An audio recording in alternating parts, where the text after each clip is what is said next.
A few miles of snow, dark roads, and confusion separated Camilla and Allison. Sounds traveled oddly at night. The Yeti rave, which must have been in full swing by then, sounded closer than it had a few minutes ago, judging from the louder jangle of noises coming from up ahead. Actually, the rave didn't make any sound because it wasn't really a rave. In fact, it wasn't even a party because it wasn't a party until Camilla showed up.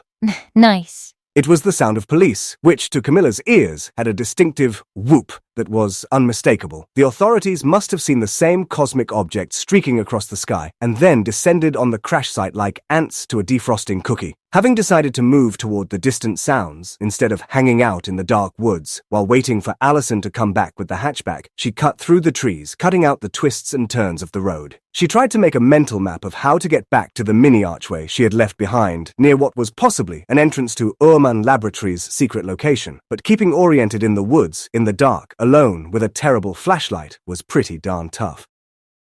Allison stood on the rim of the small valley where the sky object had crashed. She watched the important vehicles gather on the far side, clearly competing for who had the best flashy lights. She contemplated her next move and wished Camilla was there with her. She can be so stubborn sometimes. Ouch. A flashlight ricocheted off her head. She spun to see Camilla standing behind her, bedraggled and scowling. Camilla, how did you get here? I followed the sounds of the crash. It must have only been a half-mile, Allison. As the crow flies. Oh, right. That makes sense. Did you throw something at me? It was your damn flashlight. That thing sucks. Haha. Yeah, it does, doesn't it? Anyway, I'm glad you're here. Come take a look at this. Allison grabbed Camilla's hand and pulled her deeper into the woods, down the slope of the valley's edge. Snow crunched under their feet as they began walking toward the fading glow of the crash site. Those cruisers got up here fast. I know, right? And look how many there are, from different places. How can you tell where they are from? Look at the different types of lights they have. We watched that fireball come down in real time. Even if they were staged at the road, even if they were all on duty at this hour, even if they were holding a sugars and fats convention where everyone was in attendance, they should still be crawling over maps and telling each other what to do. I don't think they would be already lined up like that. So, what are you thinking?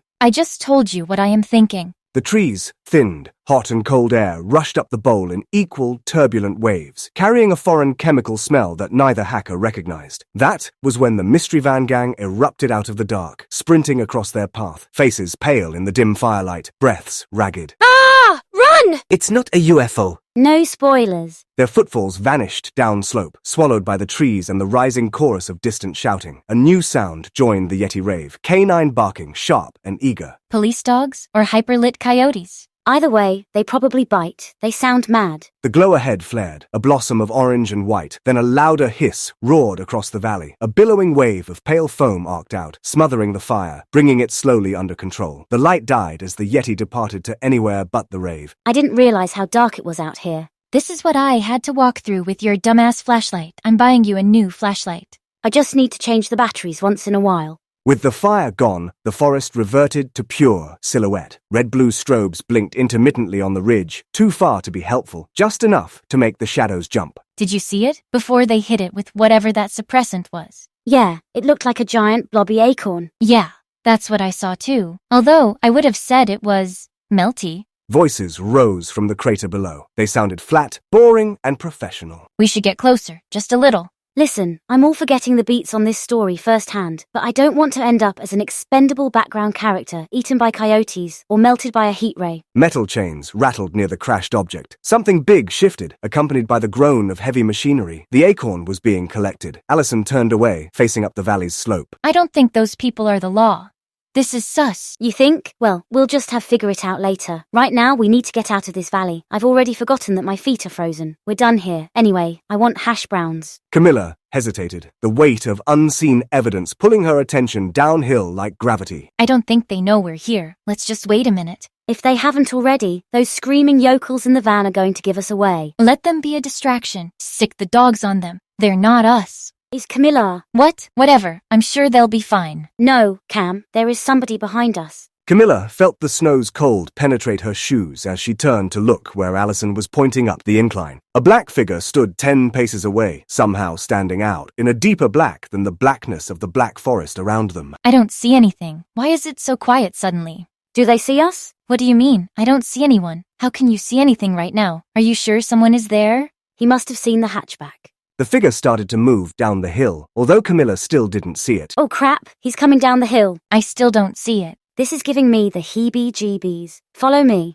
Allison darted off in a path that she hoped would avoid meeting the figure as long as it stayed on its current trajectory. The police lights faded as they wound their way up the valley. Soon, the crash site was completely out of sight. Are you sure you know where you're going? It feels like we're diving into Origin Unknown. I have a proposition for you. Allison froze in her tracks. Camilla let out a little yelp and stumbled into Allison's back like a frame collision corrupting information in a congested data bus. Take this box and behold its contents. It is yours should you choose to open it. The stranger held out an arm with a silvery box cradled in his palm. It cast a blue glow that revealed the figure as an older man dressed in fancy clothes. It looked like he might have been trying to smile. Nope, Camilla. Camilla pondered the coincidence of the evening in a data dump of memories. They had tracked down a secret lab, met the real-life mystery gang, which was a major disappointment in the end, followed a meteoric light, and tromped through the snow to see a giant acorn be absorbed by the military establishment. Now this blue fellow wanted to offer a gift in the middle of nowhere. It was probably important. It would probably tie all of this together. It would probably... Camilla? Yeah, I'm not interested. Thanks anyway. I really think that you should... No thanks, weirdio. Allison spun, grabbed Camilla by the hand, and sprinted up the valley wall. She didn't stop until they slammed into the hatchback. Get in the car. Not waiting for confirmation that they had outpaced the older gentleman, Allison floored the gas and launched the hatchback into the night. The roads gradually widened as Camilla searched GPS for a way out of that mystery forest. Oh my gosh. Camilla, find me some hash browns. Will the hackers get their hash browns? What type of reputable food establishments were open at that hour in the western corner of Connecticut? Surely, Urman Lab's third-shift staff must have late-night cravings that could be sated by a fluorescently lit convenience store with shadowy corners. Oh yeah, and who was that guy? And what was the acorn? And who took the acorn? And why was it an acorn? And does that guy like acorns? Those seem like important plot points that we should explain. Find out if the hackers made the correct, fateful decision by refusing the glowing blue box of mystery, or if they will continue to wander in the dark streets of Cornwall for hours in search of malnourishment. All these questions and more will be avoided and/or obtusely answered next time. Until then, keep hacking.